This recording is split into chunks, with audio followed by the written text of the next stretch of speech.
una parte central de glucosa, pero recuerden que tiene almacén de glucógeno. Entonces, se estimula también la glucogenólisis. Entonces, el astrocito va a liberar principalmente lactato, pero también puede producir piruvato, ¿sí? Pero el piruvato se produce 10 veces menos la concentración. O sea, la concentración es más de lactato, por eso se habla de glucólisis anaerobia. También se produce alfa-cetoglutarato, citrato y malato. Si ven ustedes, son intermediarios del ciclo de Krebs. ¿Sí? Ahora, ese aumento del lactato, ¿por qué se dio? Ojo, jóvenes, por estímulo del glutamato. Recuerden que el glutamato lo que está haciendo es que se active la glucogenólisis anaeróbica para producir lo que es el lactato que va a ser pasado a la neurona. ¿Sí? ¿Alguna pregunta hasta ahí? No.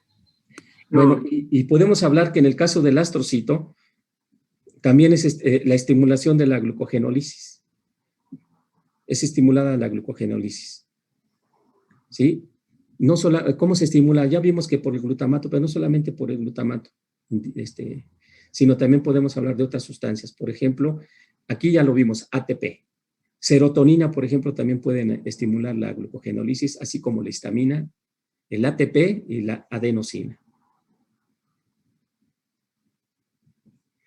Cuando decía que el glutamato es una fuente de energía, ¿se refería a la acción que tenía para producir el lactato en el astrocito? Mira, lo que pasa es que el glutamato es una fuente energética porque si, déjame, el glutamato, ve, aquí lo tienes, lo vamos a ver ahorita como neurotransmisor. El glutamato te puede dar intermediarios del ciclo de Krebs. Entonces, si tú lo quieres utilizar como fuente de energía, lo vamos a ver más adelante, pero aquí te estoy mostrando con esta vía metabólica así muy resumida. Aquí está el oxoglutarato. Este es el alfa-cetoglutarato o oxoglutarato. ¿Qué te va a dar el oxalacetato? ¿Te acuerdas qué es el oxalacetato? Al igual que el oxoglutarato, bueno, oxalacetato tiene que ver con ciclo de Krebs. Okay. Así es la forma. Recuerda que hablábamos de aminoácidos que pueden entrar al ciclo de Krebs y al entrar en el ciclo de Krebs tienen dos caminos. Por la gluconeogénesis, ya sabes lo que es la gluconeogénesis, se van a formar glucosa. O pueden ser utilizados como fuente energética. En este caso, si lo quieres utilizar como fuente energética, el glutamato, ¿qué te va a dar? Un intermediario del ciclo de Krebs. El ejemplo lo tenemos aquí con oxalacetato. ¿Sí?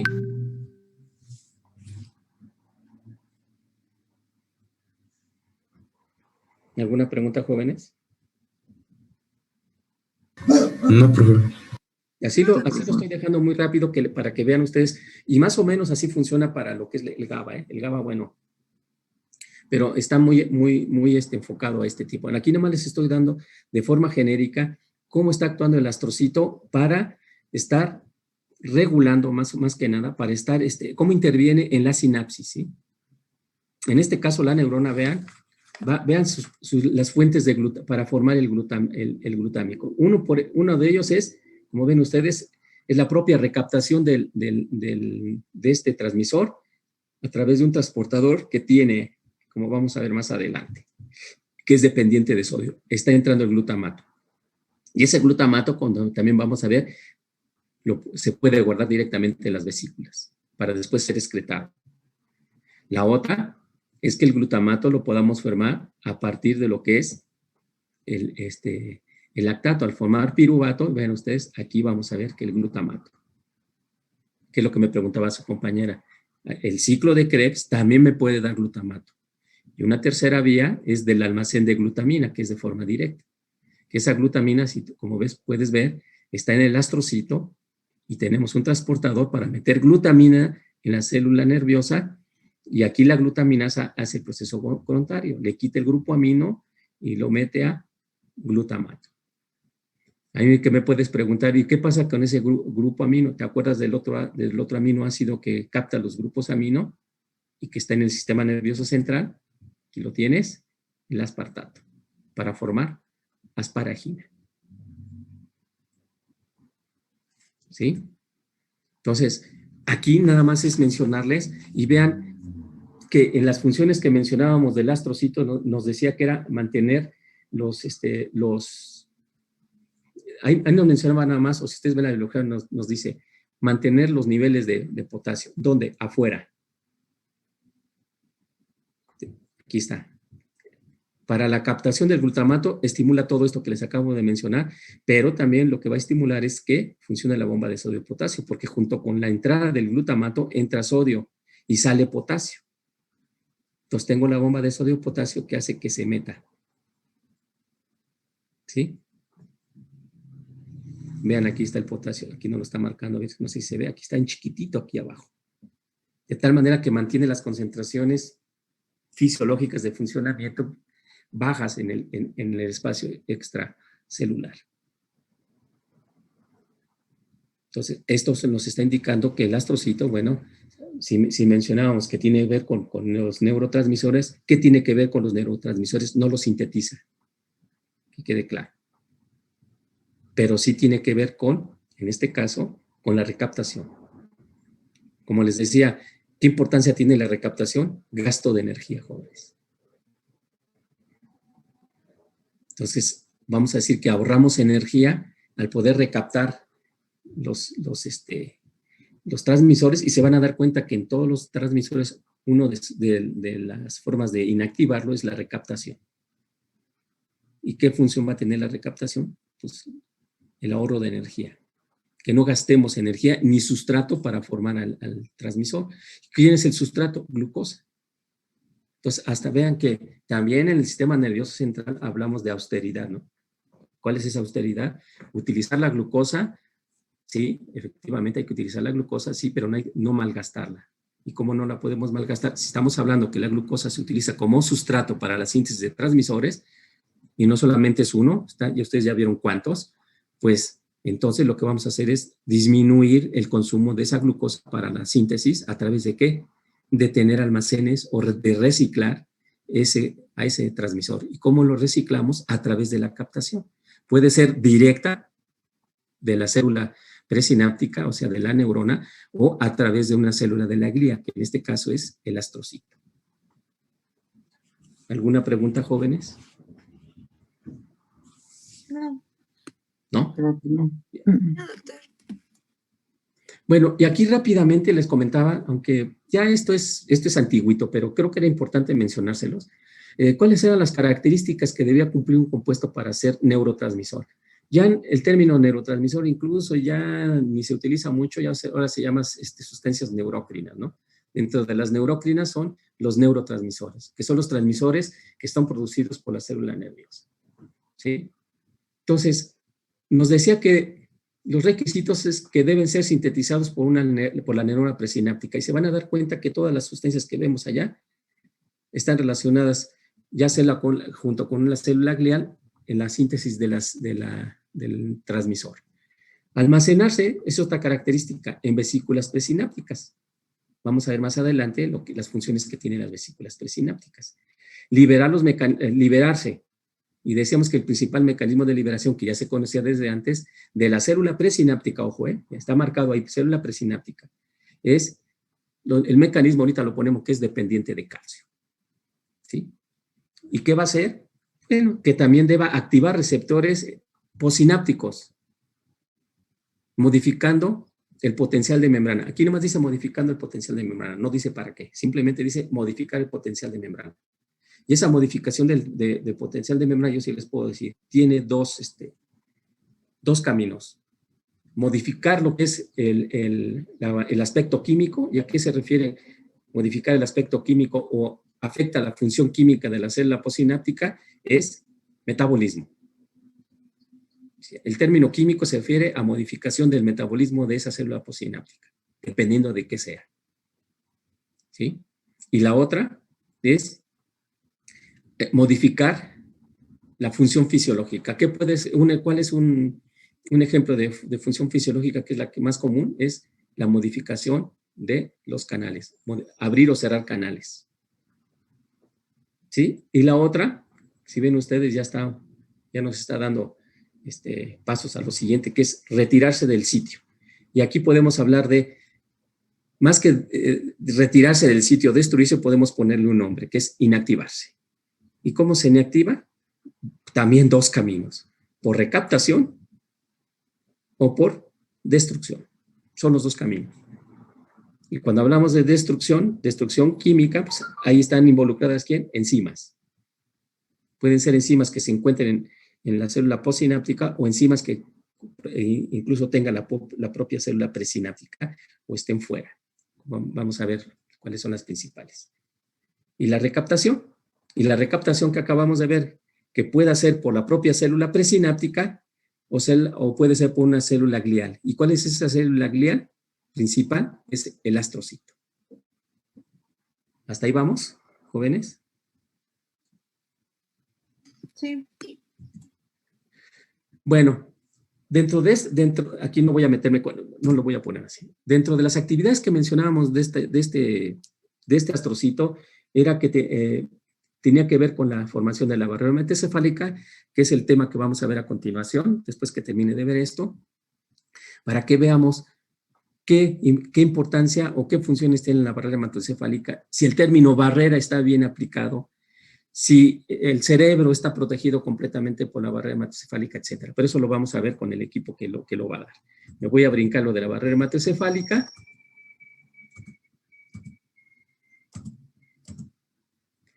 Y vemos que vienen en el caso de la célula nerviosa, junto con otra célula que mencionábamos, que son las células musculares, la cardíaca y la esquelética, son dentro de todas las células que pueden generar potencial de acción, y por eso decimos que son excitables. ¿Sí? Excitabilidad y excitable. Excitabilidad, no sé en su momento si lo manejaron ustedes, pero ¿qué es la excitabilidad? Es la capacidad que puede tener una célula de generar un potencial de acción. Y de hecho, todas las células tienen esa capacidad.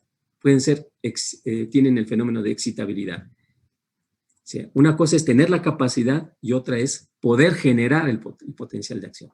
Y de todas las células, solamente dos tipos de células son las que pueden generar ese potencial de acción, y por eso les decimos que son células excitables.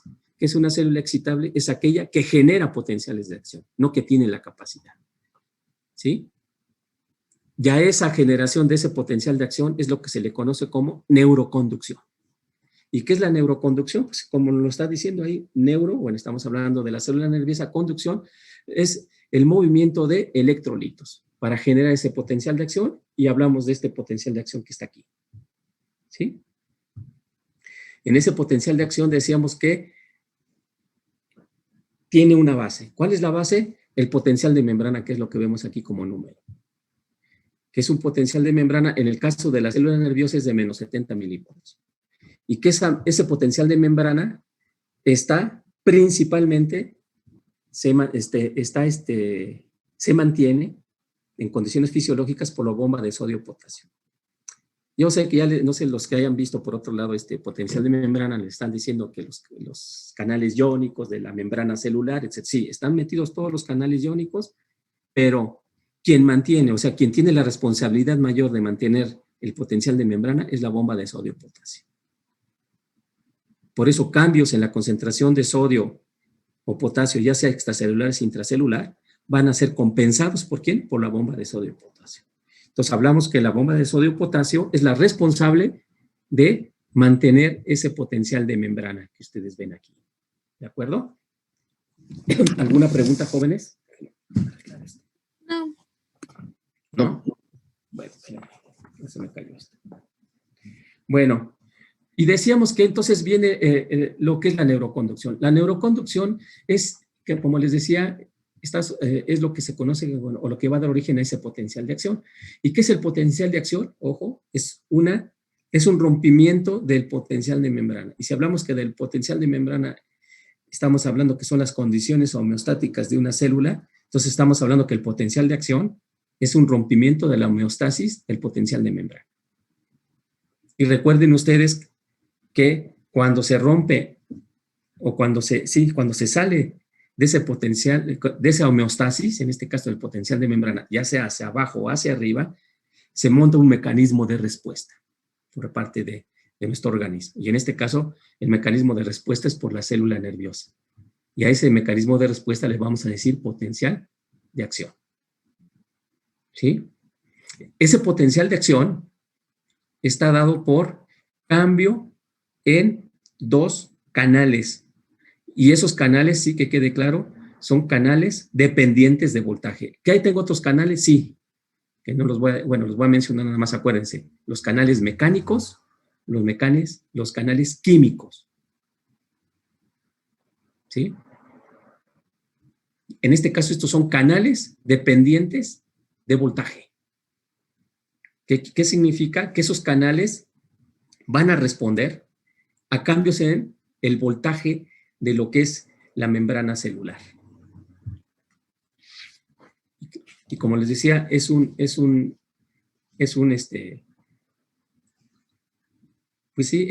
potencial de acción que se va a generar a partir de ese potencial de membrana en reposo. Y ese potencial de membrana, repito, se mantiene principalmente por la bomba de sodio-potasio. ¿Sí? ¿Qué condiciones debe de tener? Mayor concentración de sodio, ¿dónde? Fuera. Mayor concentración de potasio, dentro. Eso nos da una polaridad de la membrana, que es positivo o negativo. Ese es el potencial de membrana en reposo, que en el caso de la célula nerviosa, esa diferencia de potencial es de menos 70 milivolts. ¿Sí? Que es dado por una diferencia o un gradiente eléctrico entre los líquidos intracelular y extracelular. A eso es lo que se le conoce como diferencia de potencial de membrana en reposo o potencial de membrana. ¿Queda claro, jóvenes? Sí. Sí. Bueno, ahora, ¿qué iones generan el potencial de membrana en reposo? Les decía que son 4 iones, que es 3 extracelulares, que es sodio, cloro y calcio, y 1 intracelular, que es el potasio. ¿Sí? Esos son los 2 principales. Y dentro de esos, ¿cuáles son los 2 principales? Sodio-potasio, que están relacionados con la bomba de sodio-potasio. Ese es el potencial de membrana en reposo.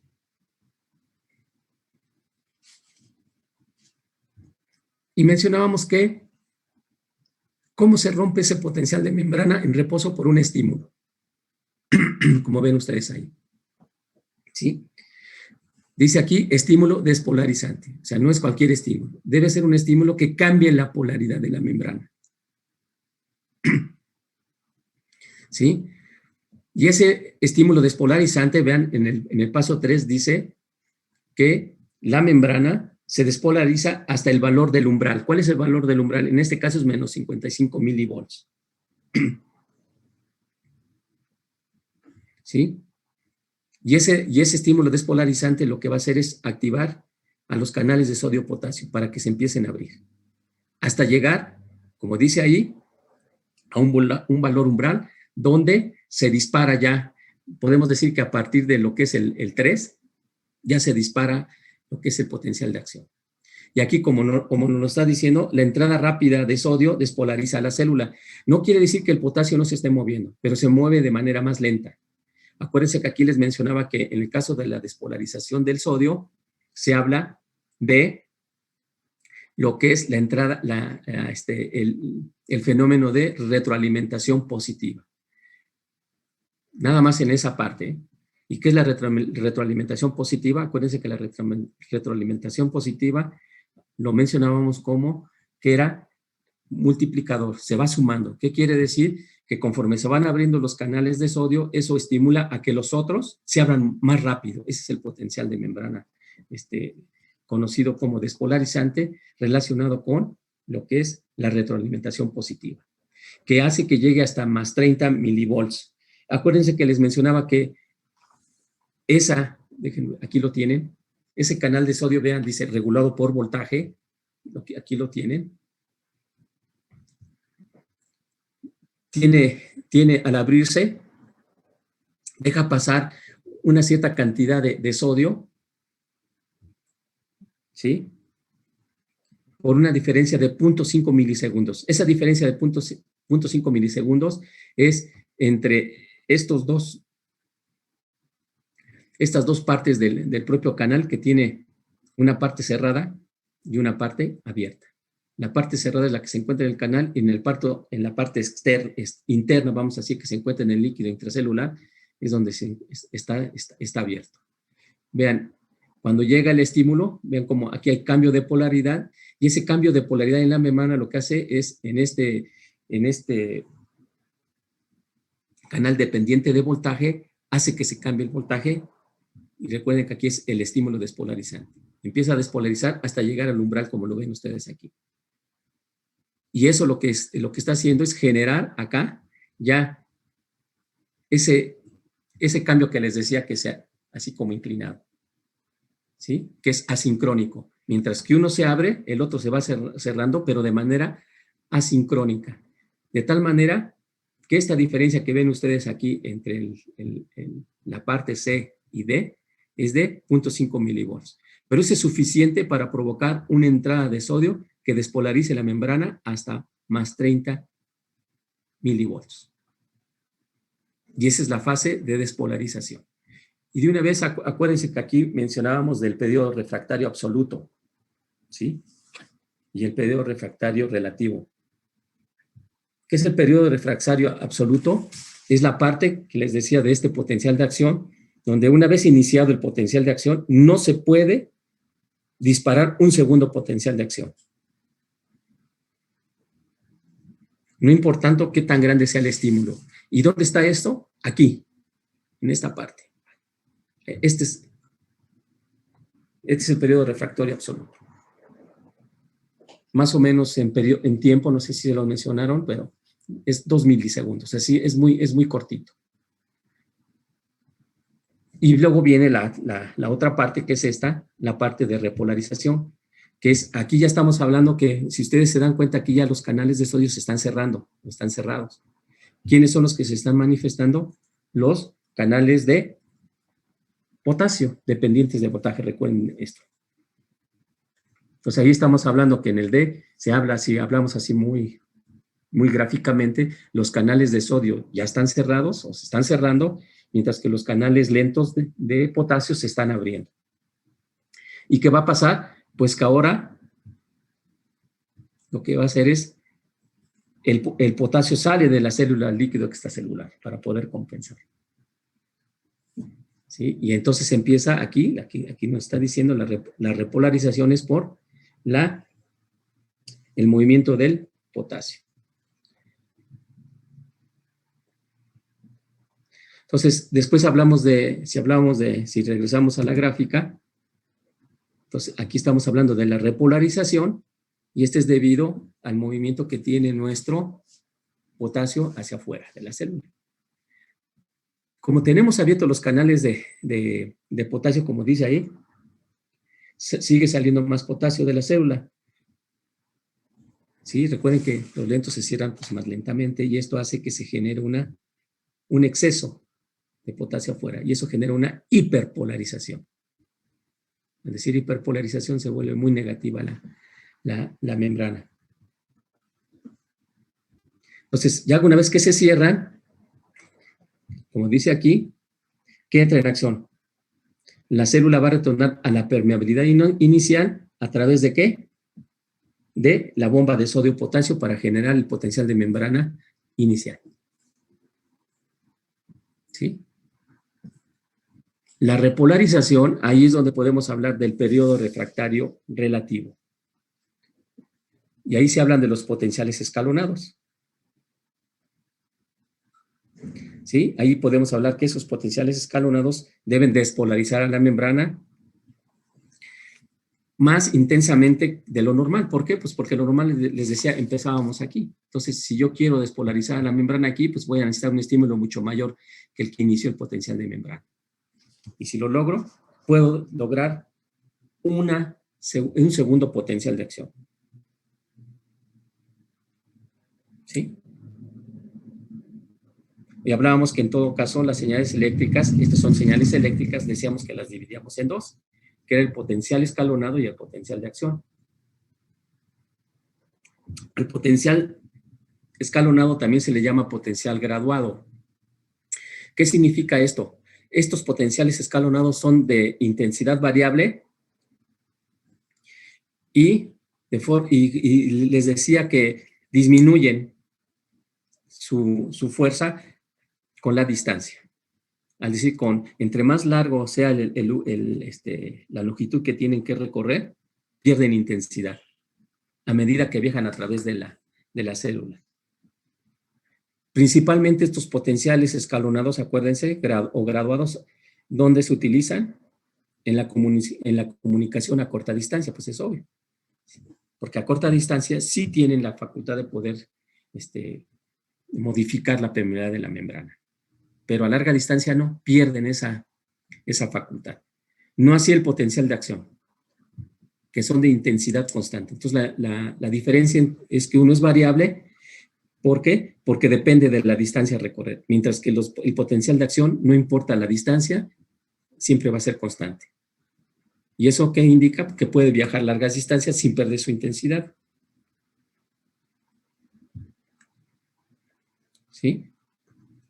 Ese es el potencial de acción. Esto es lo que se conoce como la neuroconducción. ¿Alguna pregunta?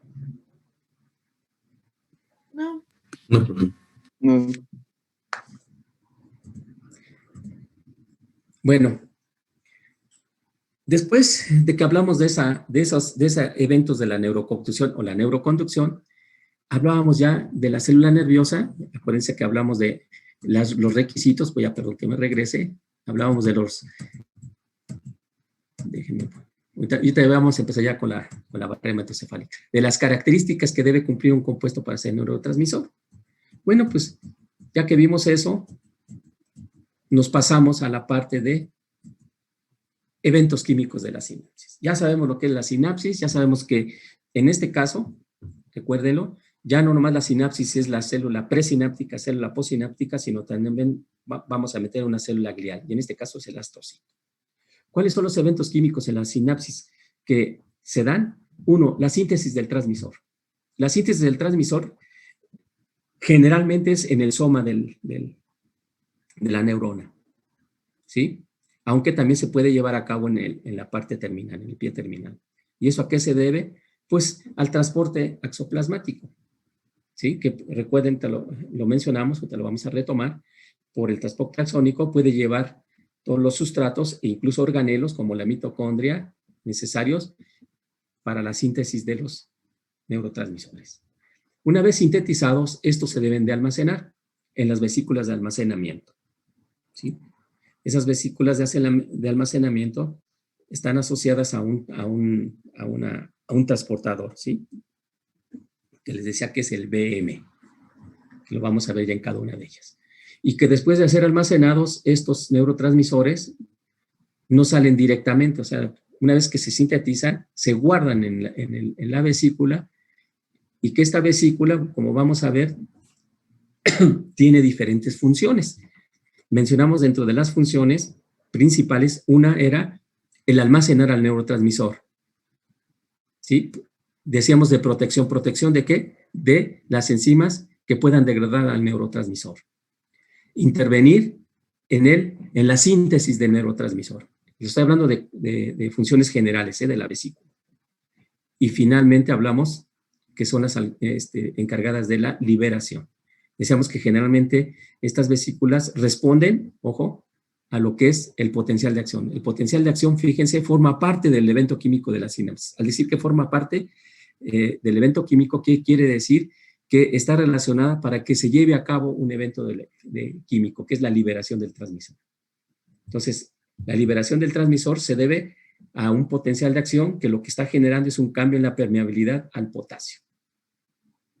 Y que ese cambio de permeabilidad al al calcio, hace que el calcio que está, acuérdense por eso de los electrolitos, que está en mayor concentración fuera, entre al espacio intracelular, y eso genere un movimiento de lo que es la vesícula para que se lleve a cabo lo que es la salida del neurotransmisor.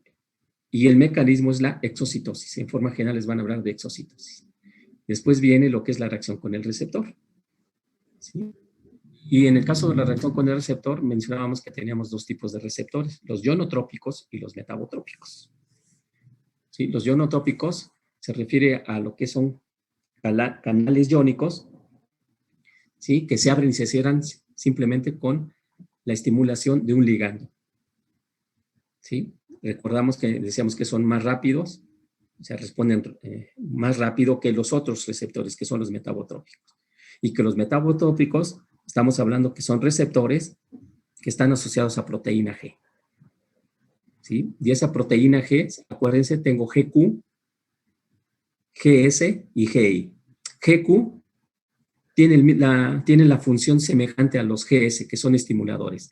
La diferencia es que los GS están asociados más al segundo mensajero AMP cíclico adenilciclasa, mientras que los metabotrópicos asociados a GQ están asociados a lípidos. ¿A cuál? A la fosfolipasa C, que van a producir IP3 y diacilglicerol. Pero si ven ustedes, son dos mecanismos que tienen que ver con estimulación. Mientras que GI, o sea, el receptor que esté asociado a GI, va a estar más asociado a la inhibición, por eso el término GI. ¿Sí? Y vamos a ver que esa GI generalmente se asocia al nucleótido GMP cíclico. GMP cíclico generalmente tiene una acción de inactivar. ¿Inactivar a quién? Adenilciclasa. Por eso decimos que es inhibidor. Y finalmente la inactivación del transmisor. Decíamos que puede ser química, por destrucción enzimática o por recaptación. Recaptación por la propia célula presináptica, por el astrocito, e incluso ahí hablábamos de una pérdida intercelular del propio neurotransmisor. ¿Sí? Esos son los eventos químicos en general de la sinapsis, que vamos a ver en cada uno de nuestros neurotransmisores. Y aquí los tienen representados.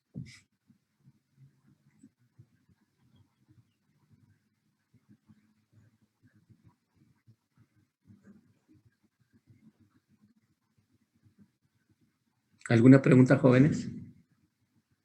No. Bueno, No, profe. finalmente, estamos hablando de sinapsis. Bueno, tenemos dos tipos de sinapsis de acuerdo al mecanismo de comunicación, las eléctricas y las químicas. Las eléctricas son las que, vean ustedes, están relacionadas con lo que es el potencial de acción. Vean, aquí hay liberación. Aquí no lo están poniendo, vean, que está muy estrecho. Aquí hay liberación. Es bidireccional.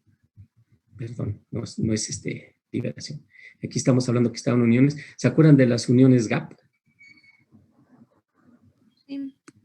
Esas uniones GAP, vean aquí, esa es una sinapsis eléctrica donde aquí no hay liberación de neurotransmisor, sino que es a través de las uniones GAP se da la despolarización que acabamos de mencionar. Y eso es muy importante, es muy rápida, es más rápida que la sinapsis, que la química que vamos a ver. Dice aquí casi sin retardo, es bidireccional. O sea, que puede ir de la célula postsináptica a la célula presináptica o de la presináptica a la postsináptica. Y ven, aquí dice unión GAP. ¿Qué tipo de sustancias? No pasan moléculas de gran tamaño, pero sí pueden pasar, por ejemplo, agua, electrolitos, incluso hasta ATP. Aquí nos dice transmisión de información rígida. Esto, recuerden que estas uniones GAP, principalmente, bueno, un ejemplo donde vimos lo que es la transmisión eléctrica, acuérdense, es en la contracción muscular. Ahí lo vemos muy ejemplificado. Y la sinapsis química que ustedes ven aquí es a través de lo que es la conversión de la señal eléctrica, despolarización de la membrana, que genera la liberación de una sustancia química y que esta liberación de sustancia química tiene un efecto postsináptico para provocar cambio en la permeabilidad, y ese cambio en la permeabilidad ya puede ser generando otro potencial de acción o inhibiendo a que se forme otro potencial de acción. Cuando se genera otro potencial de acción, decimos que esta estimulación que se dio aquí bueno, esta señal fue estimulante, pero si vemos que ya no se genera otro potencial de acción, es inhibidora. Y vean ustedes aquí. Entonces, en la química no hay liberación de un compuesto químico. En este caso es el transmisor. En la eléctrica, perdón. En la química sí hay liberación a un espacio que se llama espacio sináptico. Comparado entre las dos, la eléctrica con la química, vean, es más lenta. Y vean lo que es, qué tan lento, ¿verdad? Aproximadamente 3 milisegundos. Esta es unidireccional generalmente, al decir que siempre va de la célula presináptica a la célula postsináptica. ¿Sí? Aquí nos dice señalización más variable, mayor complejidad, por lo que acabamos de ver de los iones. Y aquí estamos hablando ya de los receptores, de los receptores que podemos encontrar en lo que es en las células nerviosas, que son los receptores ionotrópicos. Vean, aquí está. Es un canal que se abre y permite el flujo de electrolitos. Puede ser hacia adentro o hacia afuera, por eso se llama ionotrópico. Su característica es que es más rápido, como mencionaba. Y los metabotrópicos están asociados a esta proteína G. Y esta proteína G, al activarse, puede tener dos tipos de respuesta. Una respuesta fisiológica, que puede ser, en este caso, vean, otra vez, abrir o cerrar canales, o una respuesta metabólica, que puede hacer alterar el metabolismo de la célula. El ionotrópico, si ustedes ven, no tiene esa, nomás tiene respuesta, generalmente es fisiológica, más no metabólica, química. Estos son los tipos de receptores y los tipos de señales, eléctricas y químicas. Eléctricas es porque de célula a célula se transmite ese potencial de acción y no generalmente, sino lo hacen a través de las uniones GAP, que es lo que ustedes están viendo aquí. Déjenme ver. Estas uniones GAP. ¿Sí?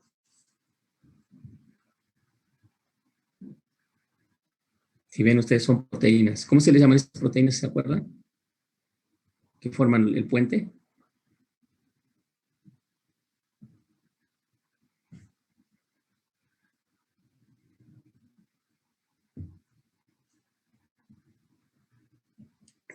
Ya me contagiaron, ya se me olvidó también la proteína. Bueno, ahorita les digo, hasta que me acuerde. ¿Alguna pregunta, jóvenes, entonces, con esto? Y finalmente, ya para terminar y darle paso a sus compañeros, hablamos de un transporte axoplasmático o axónico. Ese transporte axónico, axoplasmático, como nos dice ahí, es el transporte de organelos, enzimas, agregados moleculares y metabolitos. Eso es debido a la forma que tiene nuestra neurona. Y podemos decir que ese transporte axónico es en dos direcciones, de lo que es el soma al pie terminal y del pie terminal al soma. Si es del soma al pie terminal, decimos que es anterógrado. Si vamos del pie terminal hacia el soma, hablamos que es retrógrado. Y ese transporte axónico, decíamos que se clasificaba según la velocidad a la que se desplaza el material. Y rápidamente decíamos que en el caso del transporte axoplasmático lento, decimos que de estos dos solamente el anterógrado es el que presenta una subdivisión, que es el lento o anterógrado, que es el transporte de proteínas, como dice ahí, solubles y proteínas del citoesqueleto. En pocas palabras, decimos que básicamente este anterógrado es para el mantenimiento de la célula, para el recambio. Tiene un metabolismo, tiene que hacer un recambio, y eso lo hace, bueno, pues obviamente, como les decía, la actividad metabólica se encuentra principalmente en el cuerpo de la neurona, pero tiene que recambiar sus componentes de la membrana, como vemos, del axón y del pie terminal. También tiene que haber algún metabolismo ahí de energía para mantener todo eso. ¿Qué necesita? Pues necesita componentes, y esos componentes que se forman principalmente en el soma, en el cuerpo de la neurona, se van a transportar por este transporte axónico lento. Vean, aquí nos dice cuánto se mueve, de 0.8 a 2 milímetros por día. Luego hablamos del transporte axoplasmático rápido, que otra vez es el anterógrado, ¿no? En el cual los organelos, fíjense, aquí estamos hablando, los organelos, membranosos, vesiculares y mitocondrias, y aquí estamos hablando incluso de la síntesis de neurotransmisores o de los componentes que tienen que ver. Aquí vean la mitocondria se forma ¿dónde? En el cuerpo neuronal, y lo vamos a llevar, ¿sí? Por el transporte axoplasmático rápido. Dice ahí, constituye el principal medio de transporte, vean, a unos 400 milímetros por día. ¿Quién es